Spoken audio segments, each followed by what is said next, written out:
कृष्णाय वासुदेवाय हरे परमात्मने प्रणताकलेशनाशाय गोविंदाय नमो नमः। पुलरवंश महापुराण की जय।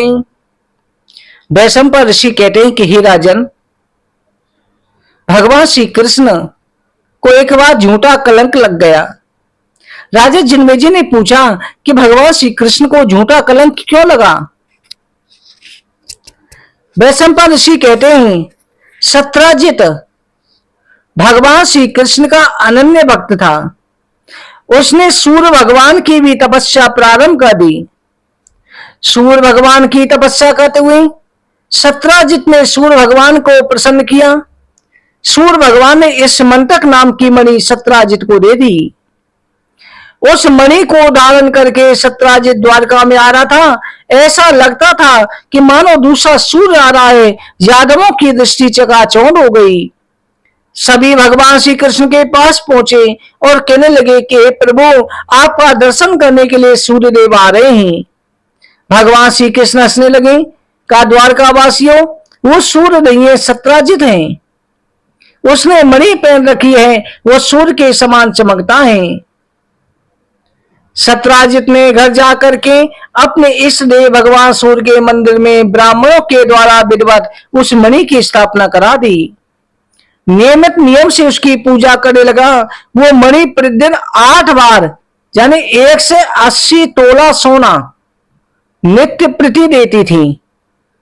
और कहा जाता है कि मणि के प्रभाव से जहां मणि रहती थी, दुर्भिक्ष, महामारी, अकाल मृत्यु आदि व्याध सर्व व्याधा किसी प्रकार के अरिष्ट नहीं होते थे। भगवान श्री कृष्ण ने एक दिन सत्राजित से कहा, सत्राजित, तो साधारण मनुष्यों के पास मणि रहना ठीक नहीं है। कोई शत्रु तुम्हें हानि पहुंचा सकता है। इसे महाराज उग्रसेन को सौंप दो, जिससे राज्य की व्यवस्था भी बढ़ेगी। सत्राजित ने सोने के लोभ से मणि भगवान को नहीं दी। एक दिन सत्राजित का भाई प्रसेन गले में मणि को धारण करके घोड़े पर सवार होकर शिकार खेलने गया। वहां सिंह ने घोड़े समेत प्रसेन को मार करके मणि छीन ली। मणि को लेकर पर्वत की कंदरा में जा रहा था। उसी समय ऋक्षवान जामवंत ने सिंह को मार करके मणि ले ली और अपनी पुत्री को खिलौना के रूप में दे दी। और रोते हुई बच्ची उससे खेलने लगी। सत्राजित अपने भाई को न देखा कि भाई अभी तक नहीं लौटा है। उसने द्वारका वासियों से कहा कि मुझे लगता है श्री कृष्ण ने मेरे भाई को मार करके उससे मणि छीन ली है। वो मुझसे मणि मांग रहे थे। ये बात पूरी द्वारका में फैल गई, भगवान श्री कृष्ण तक पहुंची। भगवान श्री कृष्ण ने देखा कि मुझे कलंक लग गया है। मैंने तो मणि छीनी नहीं, ना ही प्रसेन का वध किया है। भगवान श्री कृष्ण कलंक को दूर करने के लिए कुछ द्वारकावासी बड़े बुजुर्गों को साथ लेकर के वन में खोज में निकली। वन में सिंह और घोड़ों के सहित प्रसेन को मरा हुआ देखा। आगे चले, निशानों पे चले तो पर्वत की गुफा के समीप देखा कि सिंह को भी मरा हुआ पाया। वहां से एक रीछ के निशान थे। गुफा के अंदर अंधकार था। सभी नागरिकों को बाहर रोक करके भगवान ने गुफा में प्रवेश किया। भीतर जाकर के देखा मणि के साथ एक बालक खेल रहा था। मणि लेने के विचार से भगवान उसके समीप खड़े हो गए। उस कन्या के समीप खड़े थे। उस समय वो कन्या एक पुरुष को सामने देख करके भयभीत होकर चिल्लाने लगी, पिताजी पिताजी कहकर चिल्लाने लगी।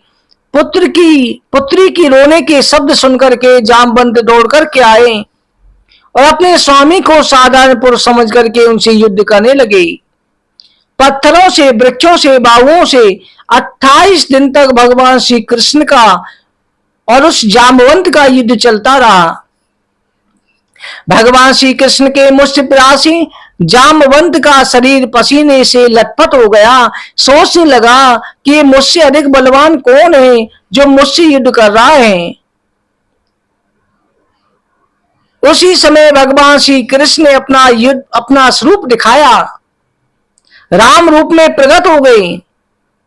जामवंत चरणों में गिर गया। आप पुराण पुरुष साक्षात विष्णु हैं, कारणों के भी कारण, काल के भी काल हैं। आपके थोड़े से क्रोध से भी भयभीत होकर के समुद्र ने लंका जाने का मार्ग दे दिया। उस पर कीर्ति विस्तार करने वाले आपने पुल बांध दिया, रावण के सिर काट करके मौत के घाट उतार दिया। आप मेरे वही स्वामी साक्षात श्री राम हैं। मैं बड़ा अपराधी हूं जो स्वामी से युद्ध कर रहा था, मुझे क्षमा करें। भगवान ने कोमल हाथों से जामवंत का स्पर्श किया, जामवंत की पीड़ा दूर हो गई। काखे जामवंत, जिस समय पर मेरा रावण से युद्ध हो रहा था, पूरा युद्ध हो गया, उस समय तुमने कहा कि युद्ध में मेरा मन शांत नहीं हुआ, क्योंकि जामवंत ने कहा था, तुमने स्वयं कहा था कि इस युद्ध में मुझे पसीना भी नहीं आया, तो यह कैसा युद्ध। वैशंपा जी कहते हैं, राजन, राम रावण के युद्ध में जामवंत को पसीना भी नहीं आया था, जामवंत को थकावट ही नहीं हुई थी, जामवंत का मन तृप्त नहीं हुआ था। तो उस समय भगवान श्री रामचंद्र जी ने कहा था कि जामवंत चिंता ना करो, कल युग में तुम्हें जरूर युद्ध से तृप्त करूंगा। जिस समय तुम युद्ध से थक जाओ, समझ लेना मैं आ गया हूं। जामवंत ने इसीलिए भगवान श्री कृष्ण को पहचाना। जामवंत ने कहा, प्रभु आपका आना कैसे हुआ। भगवान ने कहा कि मुझे मणि के कारण झूठा कलंक लग गया है। जामवंत ने कहा कि आपको कलंक कैसा। भगवान ने कहा, मैंने केवल आकाश में भादों के महीने की शुक्ल पक्ष चतुर्थी को चंद्रमा का दर्शन कर लिया था। अनजाने में मैंने चंद्रमा को देखा तो मुझे झूठा कलंक लगा है, क्योंकि इस तिथि को है जामवंत चंद्रमा का दर्शन करना निषेध माना गया है। इसकी कथा इस प्रकार से, एक दिन गणेश जी भादौ शुक्ल पक्ष चतुर्थी तिथि को अपनी इच्छा से कहीं जा रहे थे। देव योग से गणेश जी का पैर फिसल गया, पास में कीचड़ में गणेश जी गिर गए। यह देख करके चंद्रदेव हंसने लगे।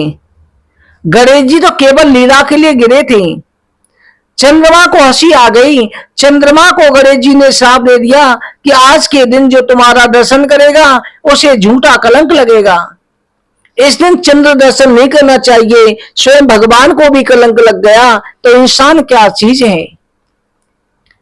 कदाचित अगर चंद्रमा को देख लेते हैं तो किसी के घर में ईंट फेंक करके गाली सुननी चाहिए, जिससे दोष की शांति हो जाती है। पर ये ईंट इस प्रकार से फेंके कि किसी को चोट ना लगे, अन्यथा उल्टा हो जाएगा।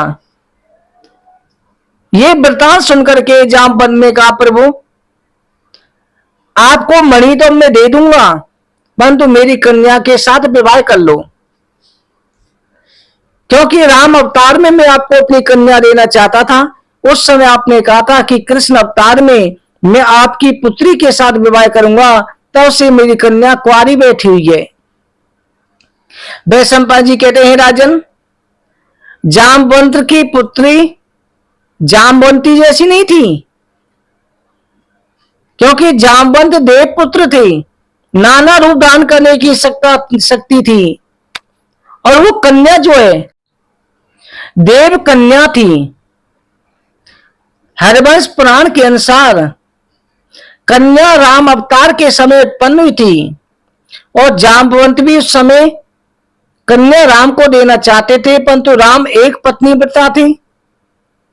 इसलिए उनको आदेश दिया था कि तुम गोवर्धन पर्वत पर जाकर के चिरकाल तक कठोर तपस्या करो, कृष्ण अवतार में द्वारका में जाकर इच्छा पूरी करूंगा। वो कन्या अप्सरा से उत्पन्न हुई थी, जामवंत के द्वारा हुई थी, इसलिए वो देवांगना को समान थी। इधर भगवान श्री कृष्ण ने जामवंती से विवाह किया।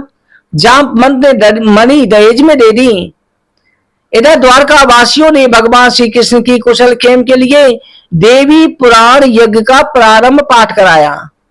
9 दिन तक देवी पारायण करा, देवी पुराण की कथा सुनी। अनुष्ठान की समाप्ति के दिन देवी के आशीर्वाद से भगवान श्री कृष्ण पत्नी के साथ वहां पधारे। ये देख करके सभी को आनंद हुआ। भगवान ने सत्राजित को बुलाया, और सारा प्रसंग कह सुनाया। उसे सुनकर के सत्राजित को मणि दे दी और सत्राजित को शर्मिंदगी महसूस हुई कि मैंने द्वारकाधीश को झूठा कलंक लगाया। अब क्या किया जाए? उसने भगवान से संबंध बनाने के लिए कि मेरे रिश्तेदार बन जाए, रत्नी स्त्रियों में रत्न रूपी सत्यभामा नाम की अपनी कन्या भगवान श्री कृष्ण को विवाह दी और दहेज के रूप में स्मंतक मणि उन्हें वापस दे दी। भगवान श्री कृष्ण ने उस कन्या से विवाह कर लिया और मणि सत्राजित को दे दी कि आज से आप ही इस मणि को रखें। तुम सूर्य के भक्त हो, मणि तुम्हारे पास ही हो। तुम्हारे पुत्र न होने के कारण तुम्हारे बाद में इसके भागी तो हम ही बनेंगे, क्योंकि तुम्हारी जो संपत्ति है वो मेरी ही है। इस तरह से भगवान श्री कृष्ण ने सत्यभामा से भी विवाह कर लिया। इधर भगवान श्री कृष्ण ने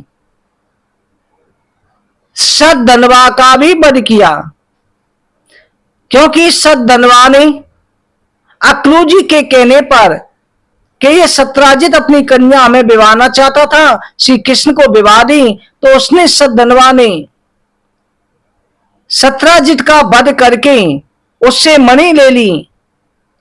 भगवान श्री कृष्ण को पता चला, भगवान श्री कृष्ण सुदर्शन चक्र लेकर के सतधनवा पर चलाया। सतधनवा अक्रूर के पास मणि को छिपा करके भागा। भगवान श्री कृष्ण ने उसका सिर काट डाला, मणि नहीं मिली।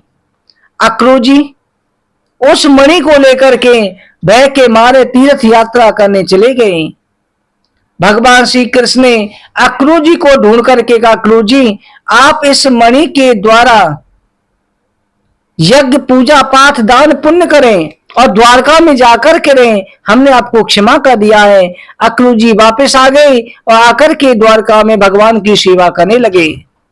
इस तरह से भगवान का ये विवाह संपूर्ण हुआ। बोलो हरवंश महापुराण की जय।